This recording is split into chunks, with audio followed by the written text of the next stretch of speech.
자문위원 여러분들 질문해 주시면 성심껏 답변해 드리도록 하겠습니다. 예, 안녕하세요. 가천대학교 이석진입니다. 그 제로 트러스트라는 이 컨셉, 그다음에 이제 보안 전략 이런 것들이 등장을 했을 때 사실 궁극적으로 우리가 보호의 대상을 데이터로 확고히 가져가고 있는 그런 시대에 있는 것 같습니다. 그런 측면에서 봤을 때 오늘 이제 소프트캠프가 발표해주신 여러 제로 트러스트 솔루션이나 그간에 이제 소프트캠프가 걸어왔던 어떤 그런 자치나 이런 영역에 데이터가 큰 중심을 가지고 있는 것 같아서 되게 또 좋은 인상을 많이 받았고요.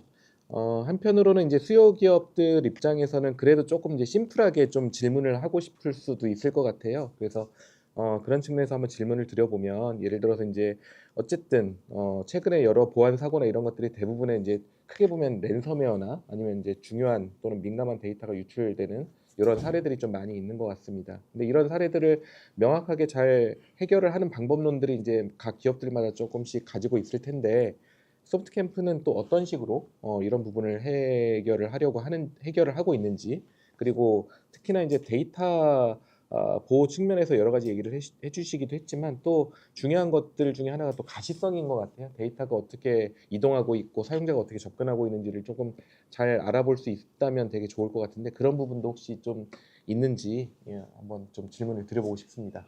네, 좋은 질문 감사드립니다. 저희 오늘 사실은 저희 그 다큐멘트 중심의 보안에 대해서는 제가 설명을 못 드렸는데요. 그러한 그 제품의 그 N2SF 기능이라든지 이런 것들이 포함되어 있는 기능은 이제 다음에 기회가 있으면 한번 좋은 기회가 있으면 설명을 드리도록 하겠고요.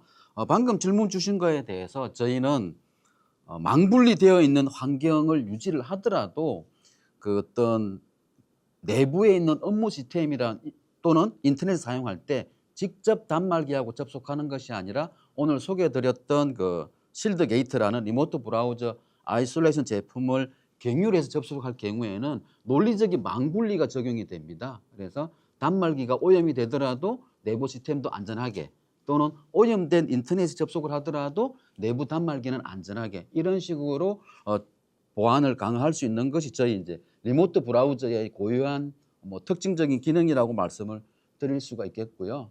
또 그 가시성에 대해서는 저희가 인포리니지라는 별도의 제품 모듈을 통해서 어떤 문서가 어떻게 이동이 되고 있는지, 어디로 반출이 되고 있는지, 그러한 가시성을 볼 수 있는 제품이 따로 있습니다. 그리고 지금 오늘 소개해드렸던 그 리모트 브라우저 아이솔레이션 제품도 누가 언제 어느 URL에 접속해서 어떤 키워드를 입력을 했는지, 그리고 어떤 키워드가 차단이 됐는지, 허용한 이력들, 실패한 이력들을 같이 남겨서 나중에 이상징후 탐지라든지 감사에 적용할 수 있도록 그러한 로고들을 적용을 하고 있습니다. 예, 한 가지만 더 좀 질문을 드리고 싶습니다.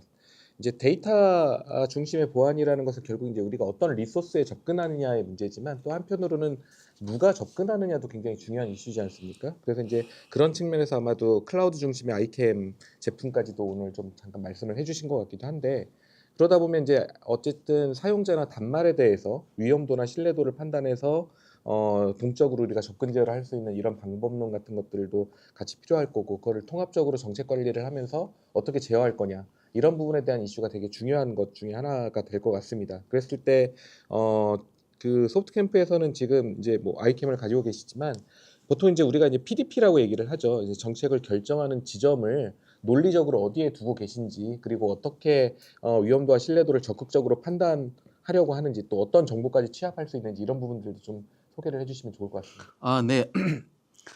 저희는 이제 그 RBI 제품에 그 아이캠이 연동이 되어 있기 때문에 그 아이캠을 통해서 이제 PDP 역할을 하고, 또는 PIP 역할을 해서 리모트 브라우저가 PEP 역할을 해서 이제 접속을 허용하거나 차단하거나 격리하거나, 또는 뭐 스크린 마킹을 하거나 DLP 기능으로 차단하거나, 이런 기능들을 쓰고 있는데, 사실 저희도 지금 현재 굉장히 큰 고민이 그것입니다.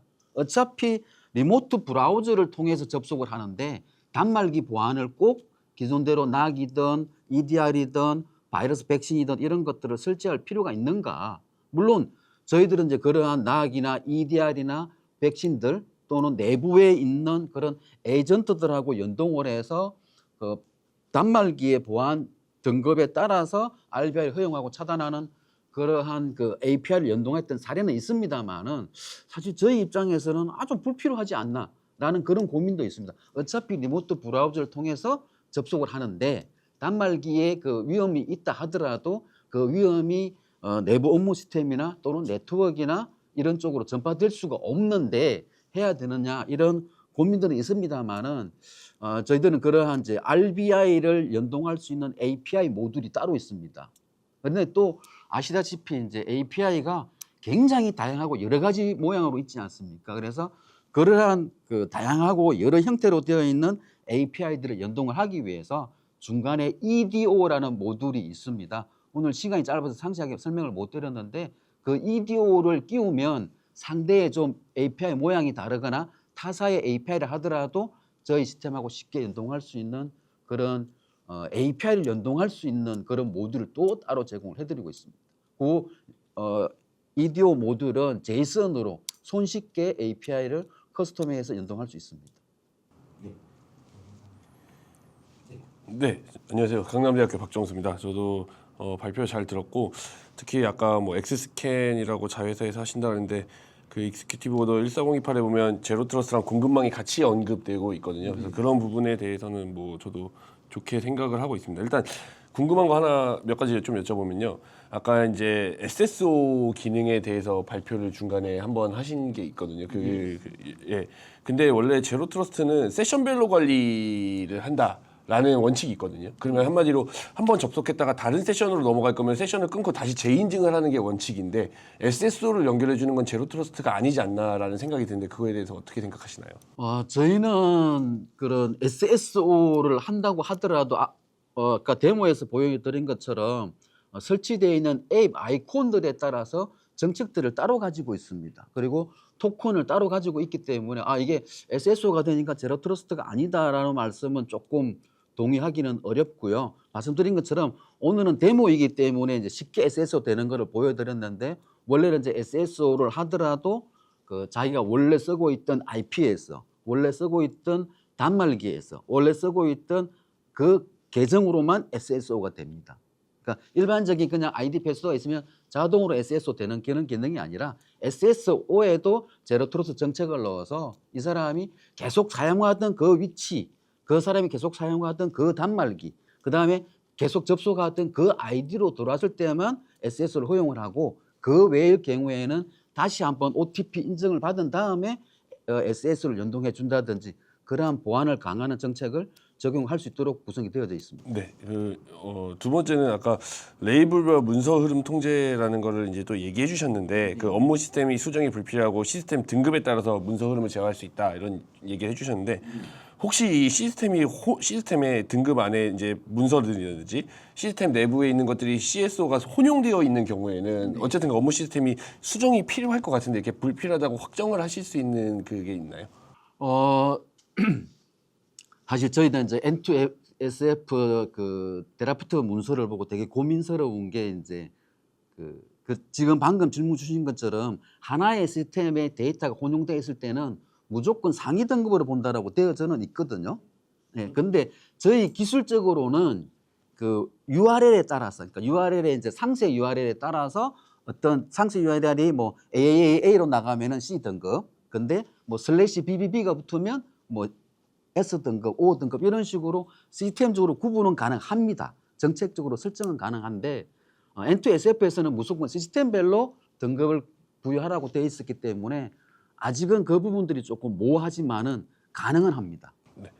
네, 마지막으로 하나만 더 질문 드리면 이제 RBI 기반으로 하기 때문에 약간 이제 에이전트 그러니까 단말 쪽의 보안 솔루션들이 필요하나에 대한 이제 의문이 있다고 하셨는데 저도 해커는 아니고 오펜시브 하는 쪽은 아니라서 정확히는 모르지만 제가 최근에 이제 봤던 문서 중에서는 화면 픽셀의 깜빡임을 가지고도 공격을 할 수 있는 그러니까 즉 그런 걸로도 공격을 통해서 저쪽에 반대편 쪽에 악성 코드를 삽입할 수 있는 악성 이제 스크립트 같은 것들을 삽입할 수 있는 그런 공격이 있으면 RBI에서도 충분히 그런 공격이 가능할 거라고 보는데 그런 거에 대응을 하려면 어쨌든 단말 보안이 같이 이루어져야 되지 않을까라는 생각이 있거든요. 그거에 대해서는 어떻게 생각하시는지? 그렇지는 않습니다.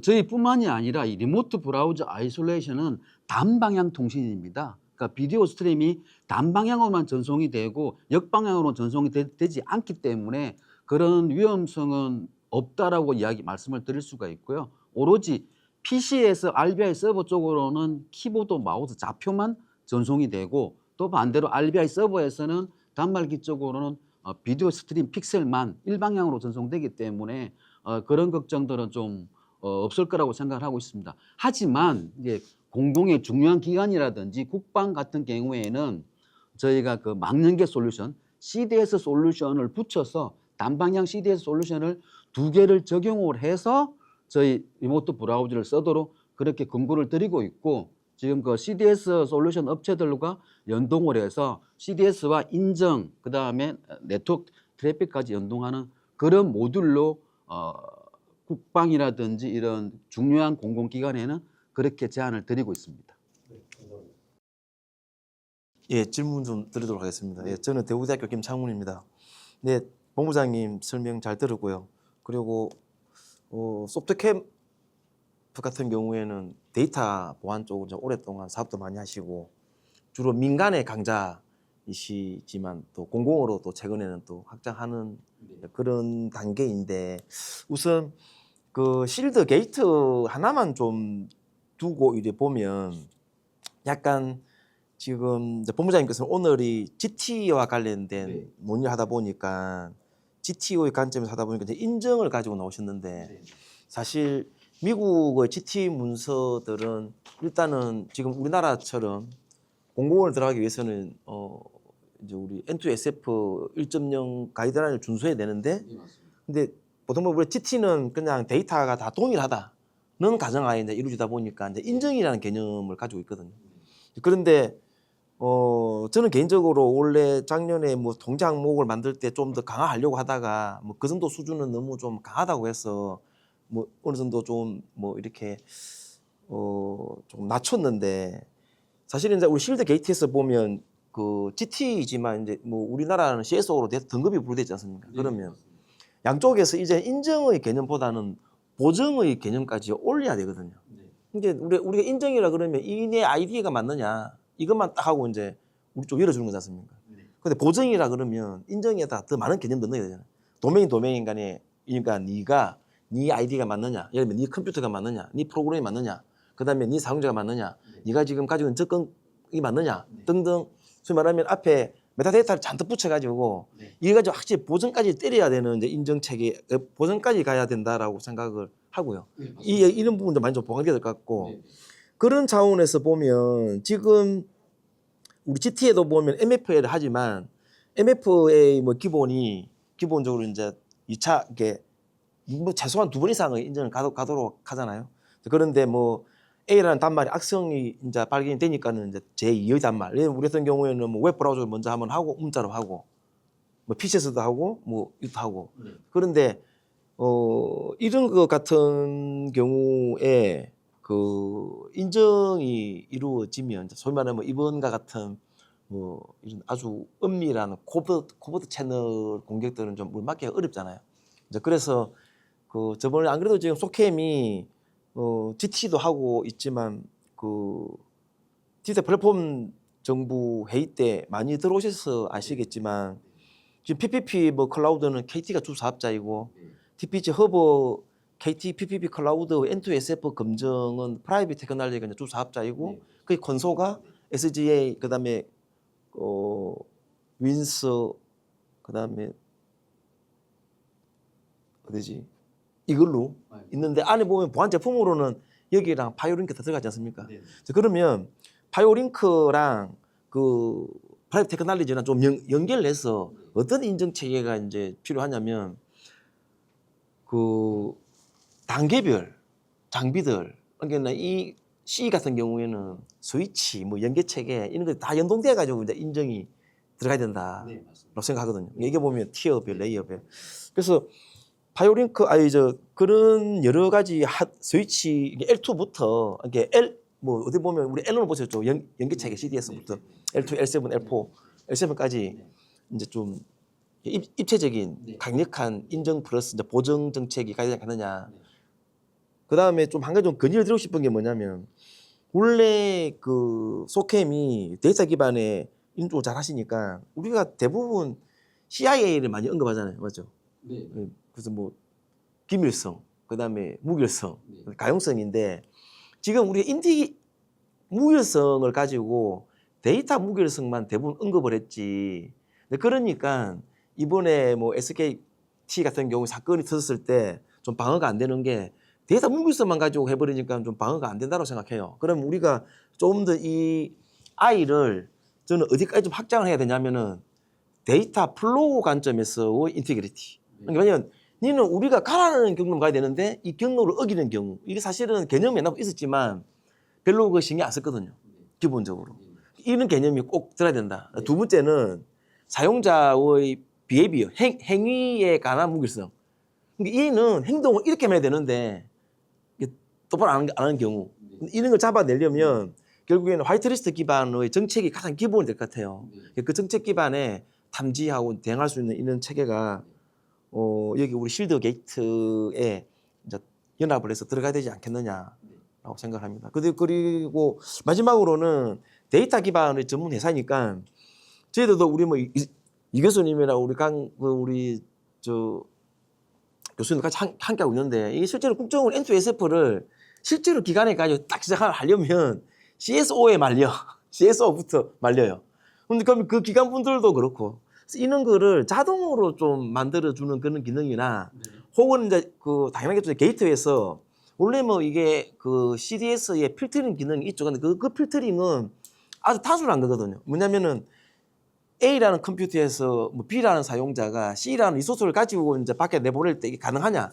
그러면 이제 거기서 이제 뭐 allow나 deny 이런 건데 CSO에 대한 등급 분류가 이루어지면 이거는 S 데이터인데 나오면 안 되는데 이 뭐 파일에서 근데 그런 기능들이 분명히 필요할 겁니다. 특히 안 그래도 보면은 지금 저도 많이 우려되는 게 예전에는 국정원이 망분리 정책이 있어서 우리는 좀 잘못된 사람들이 망분리라는 기능을 가지고 공격하는데 그거는 잘못된 거고요. 모든 보안의 근본은 분리 및 연계잖아요. 그 중에서도 제일 강력한 툴이 물리적인 분리였던 거고. 그런데 규제가 셌죠. 뭐냐면은 외부 인터넷 PC에서는 워드 쓰지 마라. 그러니까는 아주 좋았지. 뭐 정보가 안 나가는데 이제 이게 풀리니까 그런 문서 작업에 따른 굉장히 많은 공격들이 이루어질 것 같아요. 그런 부분에 대해서 조금 개발 차원에서 이런 부분 좀 많이 보강되지 않겠느냐. 그래서 소캠이 항상 민간의 강자였는데 이제 공공으로도 좀 관심을 가지시고 좀 이런 거 개발에 조금 선두적인 역할을 해줬으면 좋겠다는 걸 건의 드리고 싶습니다. 네. 질문을 상당히 많이 주셔가지고 제가 질문의 그리산. 네, 그 첫 번째 말씀 주신 이제 인증들의 연동들은 이미 하고 있습니다. 그러니까 저희 오늘 시간이 짧아서 제가 소개를 다 못 드렸지만은 실드 게이트 자체만을 로그인을 해서 뭐 인증을 하는 것이 아니라 이미 저희가 그 2025년도 제로트러스트 실증 사업을 그 SK 실드스하고 같이 해서 그 KB국민은행이 진행을 하고 있는데 그 중에 하나가 뭐냐면 KB국민은행에서 기존에 쓰고 있는 원 아이디라는 그러한 인증 체계하고 저희 실드 아이디하고 연계를 해서 스킴으로 연동을 해서 인증을 서로 공유하고 서로 주고받는 그러한 기능들을 쓰고 있었습니다. 그리고 저희가 또 앞에 질문에서도 말씀드렸지만 CDS 솔루션이나 또는 방화벽이나 이런 쪽하고도 그 인증 토큰을 서로 주고받습니다. 연동을 해서. 그래서 말씀하신 것들은 각각의 구간에 뭐 저희가 IDP가 될 수도 있고 저희가 SP가 될 수도 있고 해서 서로 간에 인증 토큰을 주고받는 그러한 사례들, 구현한 사례들을 이미 많이 가지고 있습니다. 그래서 그런 것들은 저도 당연히 단독 제품이 아니라 서로 모든 그 구간에 있는 제품들의 그 인증 체계부터 연동이 돼야 된다라고 말씀을 드리고 있고요. 그런 것들이 이제 저희는 뭐 사물이라든지 오스2라든지 이런 표준 프로토콜로 지원이 됐으면 좋겠다. 특히 이제 인사 연동도 중요할 텐데 스킴이 좀 더 우리나라에 많이 보급이 됐으면 좋겠다라는 그런 말씀을 드리고요. 그다음에 이제 두 번째 질문을 주셨던 그 데이터의 플로어에 대해서 인정에 대해서도 말씀을 하셨는데 그 부분에 대해서도 저희가 그 외부에서 내부 업무 시스템을 접속을 할 때는 직접 접속하는 것이 아니라 아이덴티 어웨어 프록시 IAP를 통해서 그 패킷에다가 토큰을 실어서 전송을 해서 다른 방향으로 가지 못하도록, 다른 서버로 가면은 그 패킷이 틀려지기 때문에, 인증 토큰이 틀려지기 때문에 통신이 되지 않도록 그 IAP로 보호하는 그런 기능들을 이미 적용을 하고 있습니다. 그리고 세 번째 이제 그 행위에 대해서 분석하는 거에 대해서는 사실 저희들이 조금 어렵게 생각하고 있는 부분입니다. 아직까지는. 그래서 지금 현재는 실드 게이트나 아니면 데이터 중심 보안에서 나오는 그 수많은 로그를 SIEM이나 SOA로 전송할 수 있는 API를 이미 개발을 했습니다. 그래서 API로 전송을 해서 저희는 아직까지 분석까지는 조금 어려우니까 그런 SIEM이나 SOA에서 그러한 이상 행위를 탐지해서 저희 실드 아이디나 리모트 브라우저 쪽으로 이벤트를 준다고 하면은 차단할 수 있는 그런 정책들은 구현이 되어져 있습니다. 안녕하세요. 저는 당근마켓의 이원규입니다. 질문을 딱 한 가지만 좀 엄선해서 드려보자면은 제가 오늘 이렇게 소개해 주신 내용들을 들었을 때는 사실 개인적인 소감으로는 구글의 제품과 조금 많이 유사한 느낌을 많이 받았어요. 네. 방금 말씀 주신 뭐 IAP 같은 개념도 그렇고, 네, 이제 이런 브라우저 격리도 사실 크롬 엔터프라이즈하고도 좀 유사하게 느껴지는데요. 소프트캠프는 사실 문서 보안에 대한 경험이 워낙 많이 있으시잖아요. 네네. 그리고 아까 본부장님 말씀 주실 때 가장 핵심은 라벨링이다라고 말씀 주셨는데 혹시 AI를 활용한 라벨링도 지원이 되는지 하고, 아까 이제 제이슨을 통해서 좀 유연하게 정책을 활용할 수 있다라고 했는데 생성형 AI들에서 이제 제이슨도 잘 만들어 주거든요. 그래서 이 소프트캠프의 제품에 들어가는 제이슨 정책들도 생성형 AI들이 잘 만들어 주는지도 궁금합니다. 예, 두 번째 답변부터 먼저 드리면은 정책을 제이슨으로 만들 때 AI를 써서 만들면 훨씬 효과적입니다. 저희도 대부분 그렇게 만들어서 적용하는 케이스도 많이 있습니다. 근데 먼저 질문을 주셨던 CSO 등급을 AI를 통해서 자동 분류하면 어떻겠냐라고 좋은 아이디어를 주셨는데 저희도 고민은 되게 많이 했습니다. 근데 과연 이 중요한 정보를 그러면 AI한테 먼저 질의를 해야 되는 거거든요. 그래서 이게 될까? 그런 고민들은 지금 하고 있고요. 지금 현재는 이제 개인정보가 들어있으면 자동으로 S로 분류를 한다든지 또는 관리자가 어떤 정규식이나 키워드를 부여를 해놓으면 그 정규식이나 키워드가 있으면 S나 C로 자동 분류하는 기능들은 이미 개발이 되어 있는데 AI를 통해서 자동 분류하는 거는 굉장히 조심스럽습니다. 그 AI가 내부에 있지 않으면 또 그거 AI를 통해서 또 유출될 수 있는 위험이 있기 때문에 현재는 좀 고민하고 있는 그런 단계다. 이렇게 말씀드릴 수 있겠습니다. 감사합니다.